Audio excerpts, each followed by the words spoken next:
Okay, so I've got all the authors here, and I also have a bunch of questions. I'll just call out on the author and ask them questions, and they could respond. In addition to this, there may also be questions on Rocket Chat, which I'd encourage you to respond to right after this live Q&A. So the first question for phiflow is, in your simulation control slide, you introduce a predictor network. And how do you prevent this observation predictor network from selecting trivial states as solutions? Okay, we use this predictor network to kind of allow the network to look further into the future, and we pre-train this with actual simulation data. So we simulate reference data, and on that data we can train this prediction network already, and then reuse this in the optimal control. And so you can just do a normal supervised loss for matching physical states there. That's good. So we have a question for Paula on DELUCA. To what extent are these simulations differentiable? For example, do we get gradients with respect to all plausible contacts and stuff? So for now, we do have more simplistic forms of environment. So most of our state progression, the state progression can be modeled to a differentiable function. So you can take most straightforwardly derivatives through that. Okay. Yeah, you will get the Jacobian, and so you'll have a derivative with respect to the state and the action at any time step. Sounds good. And then you also have Hessians. And generally, everything is written in JAX and made to be a JAX object. So actually, you can basically call gradient on anything you can imagine within our library. It's just we focus on the aspect of differentiating through the system dynamics. Sounds good. So I have a question on the body dynamics paper. It should be for Dan, I guess. Did you try and compare with open source projects like OpenPose on your work? Yeah, so we haven't yet compared ourselves with things like OpenPose or like forward simulators like OpenSim. We did compare ourselves with different tracking algorithms that have some, spatial and temporal constraints. But the thing we cared about most isn't just the quality of the reconstruction or the simulation, but actually the identity of the physical quantities in any moment in time. We wanted to get the inertia and to get the fictitious forces and get this whole inverse dynamics quantities. So I wasn't aware that another method can accurately infer these from noisy joint positions. But yeah, I'll be happy to learn more about that. Thanks. I think the next question is on the HDR paper. Is that Jung-hee? Yeah. So what sampling strategy do you use for sampling pixels, and can this method be improved somehow? Yeah. For sampling, we use Grossberg sampling method for getting the pixel values from the multi-exposure stack.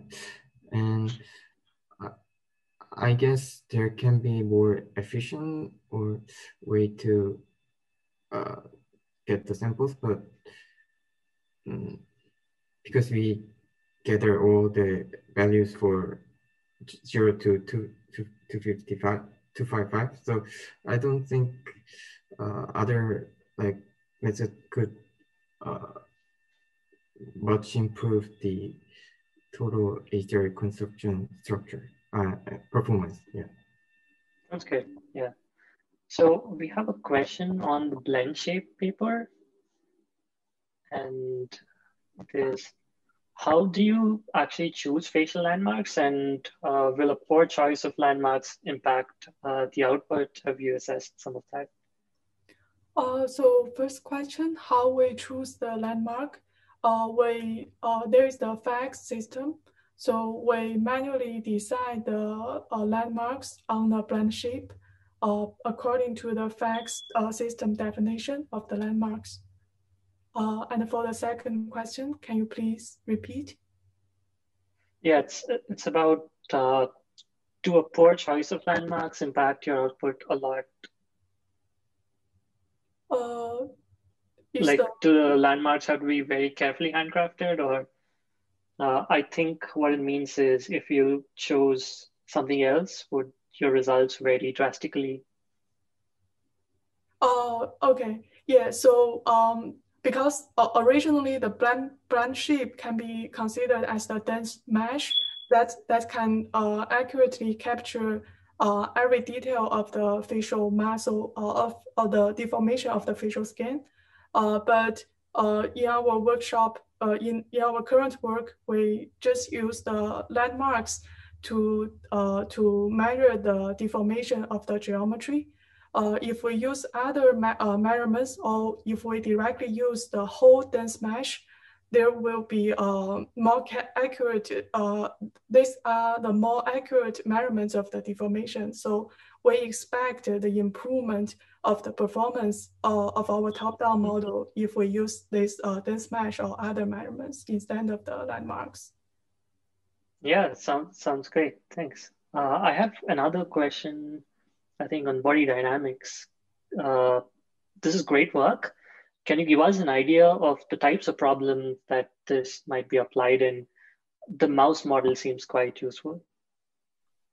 Yeah, so this whole statistical kind of mechanical project came about through the actual neuroscience application. So our collaborators from the Costa Lab at Columbia, they're recording from the motor cortex of a mouse while it's performing some sort of reinforcement task. It's controlling the joystick, and they're recording from several populations within the motor cortex. And one question that arose was, what is actually the mechanical quantities that are being controlled and tracked by these motor and neurons? So imagine that in addition to the stuff that I've shown you here, we have time series of, say, of neurons in different brain regions, and we would like to regress them with these mechanical quantities and say, well, this population cares about the end effector pose, sort of a high level representation of behavior. Where do I want to go as an agent? And another population may control the torques and the low level sort of muscle commands. So it's a description of like biological motor control. That sounds very cool. And yeah, it's a new dimension to this workshop altogether. So in the interest of time, I'll just take one more last question. And yeah, of course, I guess you'll have a lot of opportunity to chat about in the post session as well. So this one's for Paula, like about DELUCA. Do you plan on extending the suite of simulations to other physical phenomena like soft robots or fluids?